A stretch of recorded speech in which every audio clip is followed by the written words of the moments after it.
On Monday, Matthew Sechwana was the first person to ask for amnesty for his role in the deaths of 6 ANC cadres who attempted to infiltrate the country from Botswana in 1986.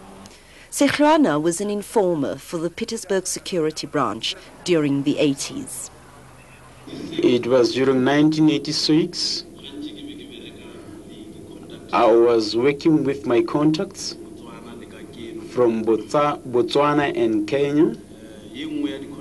One of the contact by the name Atamabina,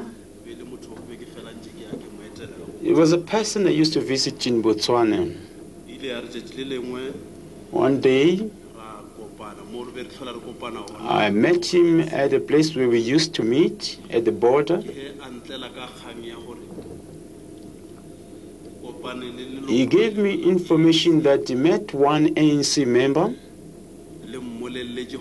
who told him that they are looking for someone who can have a transport to transport people from other countries, from Botswana. Those were MK soldiers to infiltrate the country, South Africa. We knew that they had need of transport, and we knew that they were sick and that they were armed. With the result that we saw our duty as getting to them before they escaped us. So it would have been a risk from a security point of view to let these people enter and to later get hold of them. And we then realized that the only way to do it was to, by means of a road barricade, to stop them, and in such a way and a show of force that we would be able to actually arrest them. If something went wrong, if, for instance, they returned fire or opened fire, in other words, if they resisted arrest, the people entering the country, then our people had to shoot, absolutely. The roadblock would be about 15 kilometers from the Botswana border, in a drift on the Breslau Road, which is surrounded by heavy bush. 38 police and soldiers would surround the scene and present a show of force. Sechwana would drive the cadres to this point, stop abruptly, and then a gas grenade would be hurled into the combi. At the same time, a hidden Casper would block the road.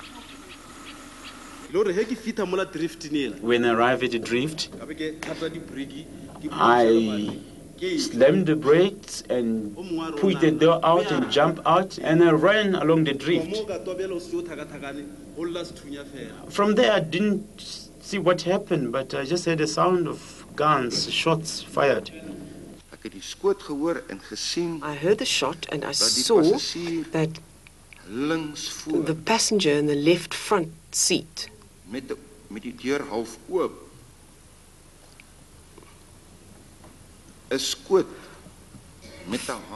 fired a shot with a hand arm. The door was a little bit open, and he fired one shot in the direction of Captain Mike Bourne. I saw Captain Mike Bourne falling down to the ground. At that stage, the 5 of us in the Casper regained our balance, and as arranged, in case of shooting, we would fire back. When I started firing, all the members in the Casper with me also started firing.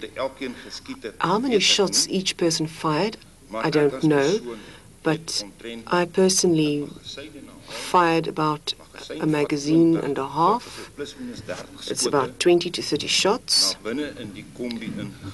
into the combi. By the end of the shootout, 5 of the cadres were dead and 1 was heavily wounded. He was then interrogated. The person who asked these questions, it was Toki Fuchs. It was the person who was asking this man. And the others around there were just listening. After some time, Toki Fuchs took out a gun and shot that man to death. You heard what Matthew Sehwana had said. Yes. He said that after you questioned him, you took out a pistol, pressed it against his chest and shot him. That is definitely not the case. For most of the applicants, they had acted in the line of duty. But the families of Lenepa Montgomery Malloy, Walter Titus Alset, and Hlabani Rantu Mkhatshwa were unprepared for the way their soldier sons returned. This week, they visited the shooting scene to try to understand what for them remain senseless deaths.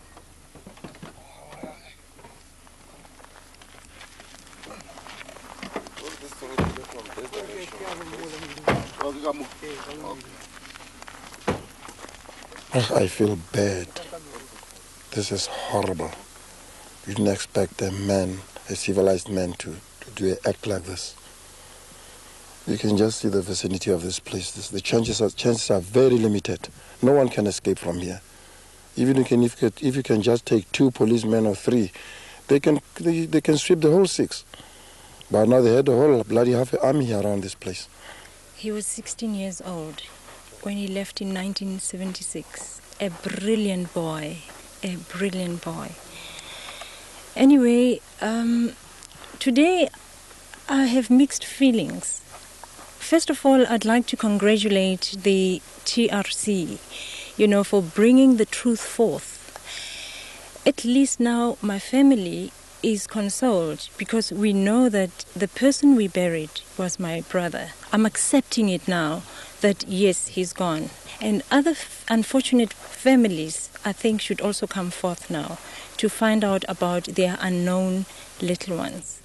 They are not. And they are the people who went to fetch these people. And they are not telling the truth. Because every time they talk of arresting, but they never attempted to arrest. They just straight away killed. This was a setup to really murder our children.